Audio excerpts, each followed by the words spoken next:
Hey, this week we are back in the book of James, and we're in James chapter 3, verses 13 through 18, and I'm going to read that. So, verse 13, who among you is wise and understanding? By his good conduct he should show that his works are done in the gentleness that comes from wisdom. But if you have bitter envy and selfish ambition in your heart, don't boast and deny the truth.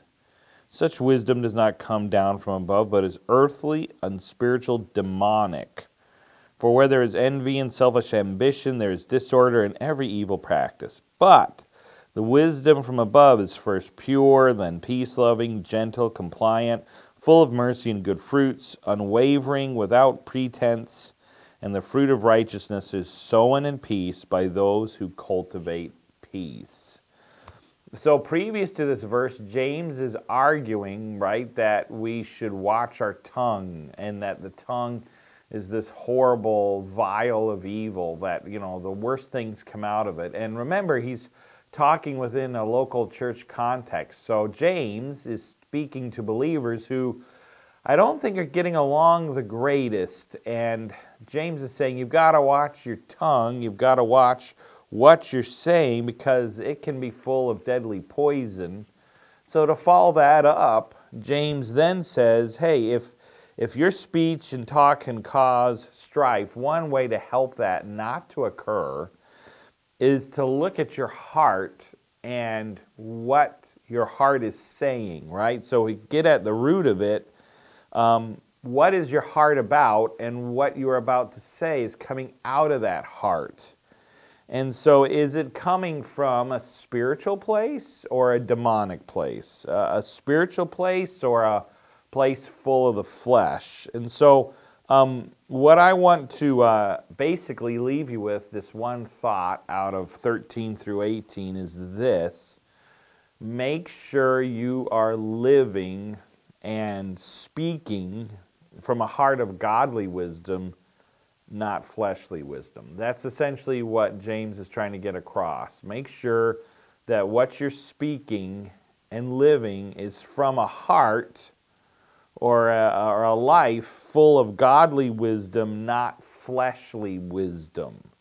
And if we're going to get along in the church, we've got to keep these ideas in mind. And it's crucial if we're going to tame our tongue, if we're going to not be proud, if we're not going to show people partiality, we've got to go with wisdom that is from above and that is godly and God-centered. So the question then comes up, how do I know the difference? How do I know the difference between godly wisdom and fleshly wisdom? Well, he lays it pretty much out there. Worldly wisdom, first of all, we're going to look at worldly wisdom. Worldly wisdom is marked by the following, and it's found in verses 14 through 16. It's marked by jealousy, selfish ambition, it's demonic, it leads to disorder and vile practices. That's basically what it says there.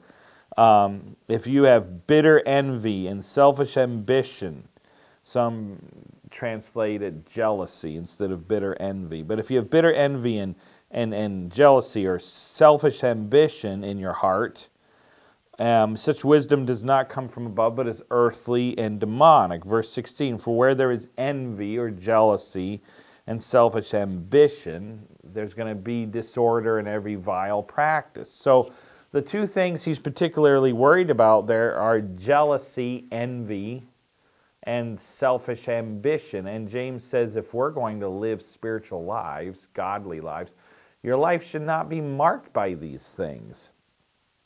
So worldly wisdom is marked by those two things in particular. Now the Bible is full of other lists that we're going to look at later that give you more of the flesh, okay? What James is saying is we can't live in the flesh. 1 John says we can't live in the flesh. The flesh are the lust of the flesh, the lust of the eyes. Those things, John says in 1 John, we can't be a part of. We're going to look at a list in Galatians. Romans chapter 7 talks about this idea of you can't live in the flesh and please God. So Jealousy and selfish ambition are two examples of what it means to live in the flesh. And if you live in those fleshly ways, it's going to lead to disorder, vile practice.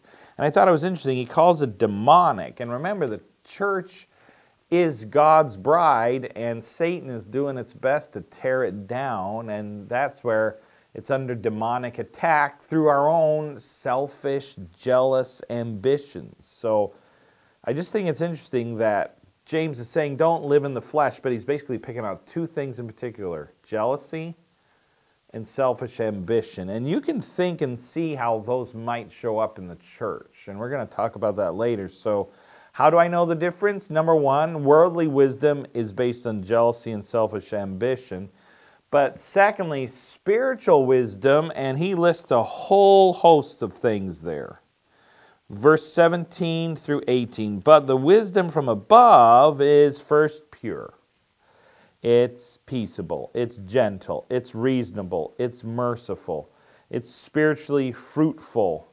It shows no favoritism, as I covered in an earlier lesson. It's sincere, it's honest, and it is peace-seeking. Again, it's peace-loving, gentle, compliant, full of mercy and good fruits, unwavering, without pretense. And it's cultivated by those who seek peace.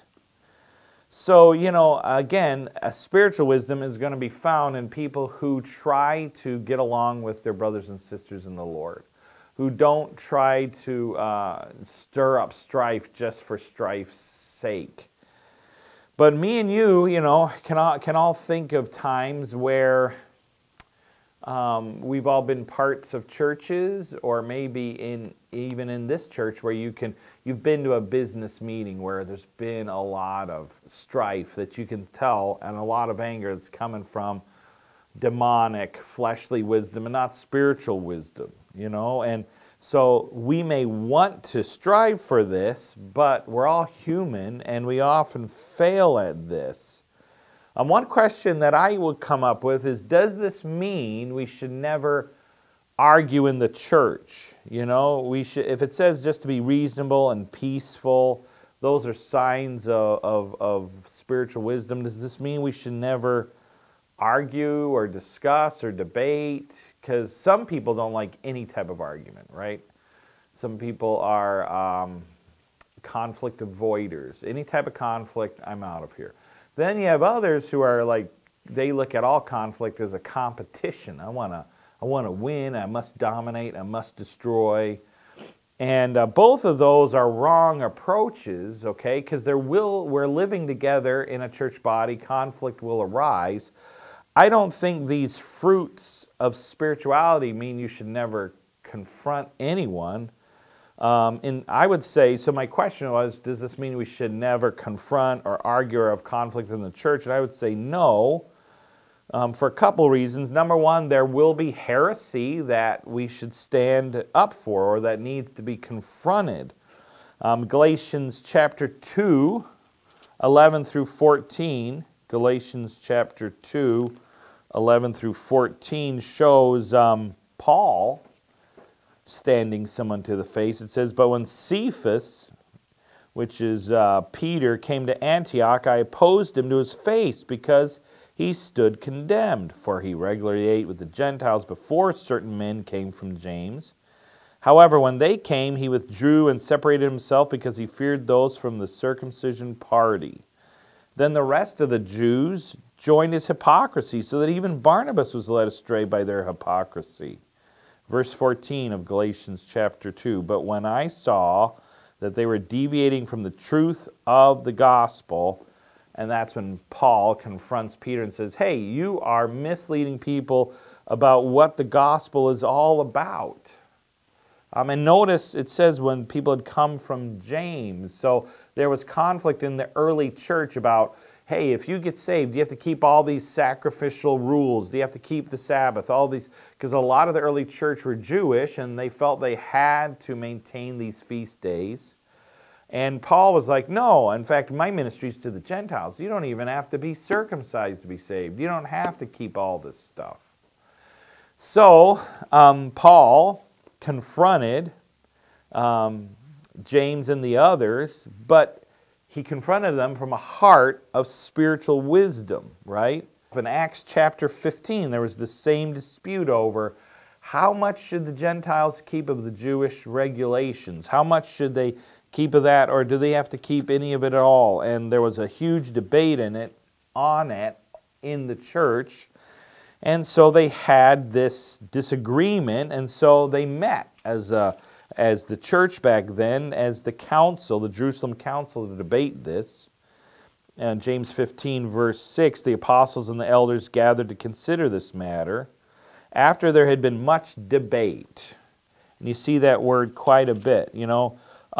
Later on, as they, the whole, verse 12, the whole assembly became silent and listened to Paul and Barnabas. And so they heard both sides of this issue, and they debated it. They talked about it. They wanted to share ideas. So I guess I just want to encourage you that even the early apostles had disagreements, and they definitely confronted heresy, but you can confront it if it comes from a heart of spiritual wisdom. You can debate things, as they did in Acts 15, from a heart of spiritual wisdom.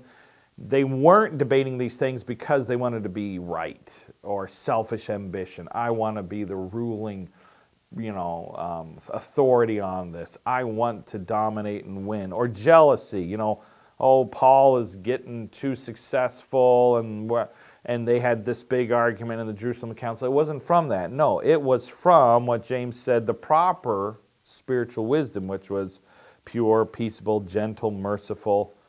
So even in their conflicts, they came from this heart of spiritual wisdom. So back to my question, can you argue and have conflict in a church? I would say yes. You should over heresy if you think heretical teachings are being taught. And then I'd just like to say there will be honest disagreements. We have differences of opinions on a whole host of issues, whether it's theological, whether we have opinions on what the youth group should do for their next activity, or how it should be run, or what the pews should look like. And people have honest desires and disagreements over those things. And I don't think this verse says you can't speak up and you can't say anything. You just have to make sure that when you do speak up in disagreement, it comes from a heart that is full of spiritual wisdom, and James listed those things.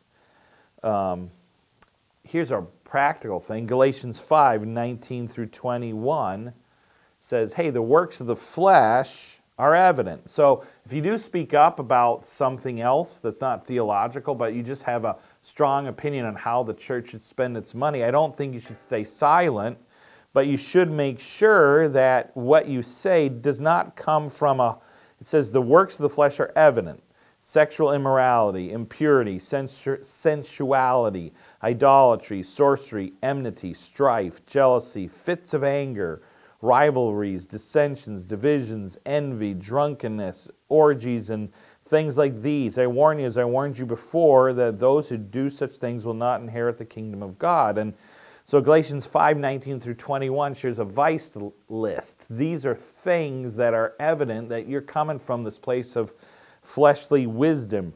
Again, Romans 7 and 8 list those things as well. So I would say if you are going to disagree, just make sure they come from a heart of the fruits of the Spirit, which is also covered in Galatians and which James hints at, right?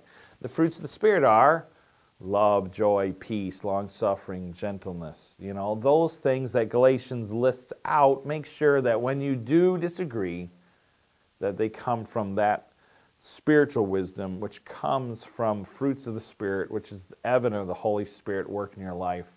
And make sure you're not arguing from this fleshly wisdom. So basically, check your spirit, So I just want to end with, I will say wherever there's furniture, people will argue over it. Well, wherever there's money, people will argue over it. And sadly, the church has been more marked by arguing over things from a wisdom that is not spiritual, from a wisdom that is fleshly.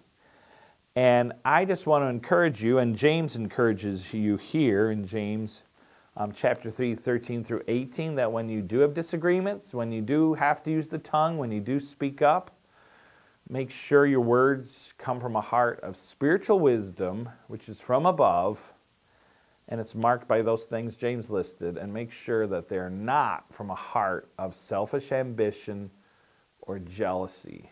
And pray hard and long, and then speak. And I think those are just wise words of wisdom from James.